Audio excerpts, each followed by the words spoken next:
건망증이 심한 사람을 두고 까마귀 고기를 먹었나 라는 말은 이제 옛말이 됐습니다. 요즘 대중들에게 까마귀는 높은 지능의 소유자로 인식돼 있죠. 그런데 까마귀는 도대체 얼마나 똑똑하고 그들이 유독 지능면에서 다른 새들보다 특별해진 데에는 어떤 이유가 있는 걸까요? 오늘은 까마귀의 미친 지능에 대한 이야기입니다.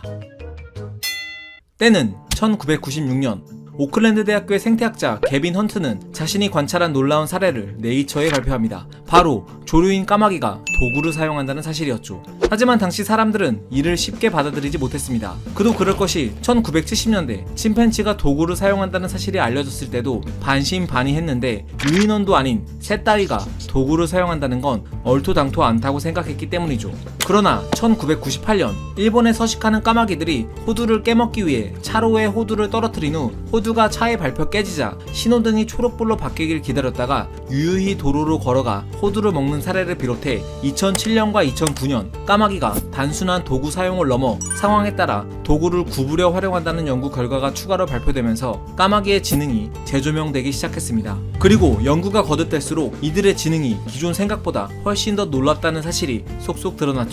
지난 2014년 브리스톨 대학교의 인지행동학자인 사라 젤버트 박사의 연구를 볼까요? 실험에서 까마귀는 물에 담긴 먹이를 먹기 위해 돌을 물에 떨어뜨려 수위가 높아지는 방법을 사용했죠. 또 물에 뜨는 물체는 가려내고 물에 가라앉는 것만을 골라 사용할 줄도 알며 심지어 수면의 높이가 같은 상황에선 좁고 넓은 유리관 중 어느 곳에 돌을 떨어뜨려야 더 쉽게 먹이를 획득할 수 있는지 판단할 줄도 알았습니다. 더 놀라운 건 너비가 크더라도 수위가 높다면 여지없이 그 유리관에 돌을 떨어뜨려 먹이를 꺼내 먹었죠. 정말 대단하지 않나요?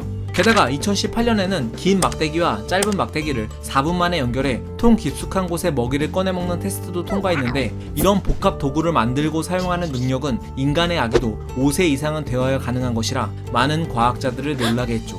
이렇듯 여러 연구들을 통해 대중들에게도 까마귀는 놀라운 지능을 가진 동물로 널리 인식되기 시작했는데 그러나 과학자들에겐 한 가지 고민이 있었습니다. 도대체 까마귀의 뇌는 다른 새들보다 무엇이 특별하길래 이렇게 높은 지능을 보이는 걸까? 란 궁금증이었죠. 사실 예전에는 조류의 뇌는 포유류에 비해 지능면에서 많이 부족하다고 생각했습니다. 왜냐하면 뇌에서 학습과 기억, 사고 등 지능과 관련 깊은 부위는 되뇌 바깥쪽의 심피질인데 조류의 뇌에는 이 심피질이 없다는 생각이 지배적이었기 때문이죠. 그러던 지난 2020년 기존 관념을 뒤집는 연구가 사이언스지의 표지를 장식합니다. 독일 보움루르 대학교 신경생리학과의 마틴 스타초 박사는 쥐와 비둘기의 뇌 신경망을 3차원 영상 기술로 분석했죠.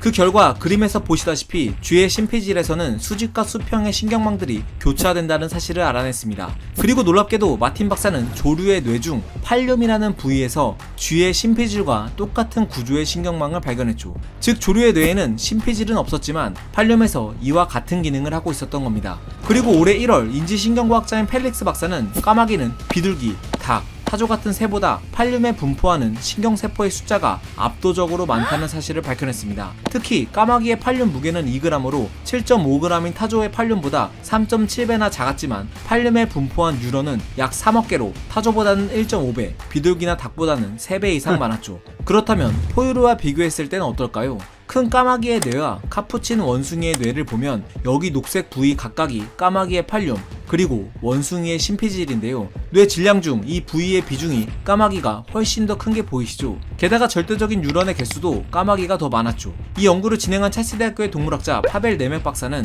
지능은 뇌의 크기도 체중 대비 뇌의 질량도 아닌 뇌 속 신경세포의 밀도로 좌우되는데 똑똑하기로 유명한 까마귀나 앵무새의 경우 그 밀도가 일반적인 영장류보다 2배나 높다면서 이들의 지능이 높은 이유를 설명했습니다. 그런데 말입니다. 여기서 또 한 가지 의문이 생깁니다. 왜 까마귀는 뇌가 발달하도록 진화한 걸까요? 그 답은 사회적 지능 가설에서 찾을 수 있습니다. 지난 2019년 비엔나 대학교의 동물 행동학자인 팔미르 박사는 까마귀는 번식을 맞이하기 전 청년이 되면 다른 개체들과 무리를 이루는데 이때 이들은 서로 협력해 다른 무리를 공격하기도 하고 먹이가 있는 곳을 공유하며 이 과정에서 집단 내 위계가 생긴다고 밝혔죠. 심지어 짝짓기 후 무리 생활을 하지 않게 되어도 과거 자신과 같은 그룹에 속했던 그룹원들을 구별할 수 있고 또 그들에게 도움을 받았는지 여부도 기억한다고 주장했습니다. 이렇듯 까마귀는 여타 새들보다 복잡한 사회생활을 한다는 사실이 드러났는데요. 그녀는 이런 집단 생활이 까마귀의 뇌가 고도화되는 선택압으로 작용했다고 말했죠.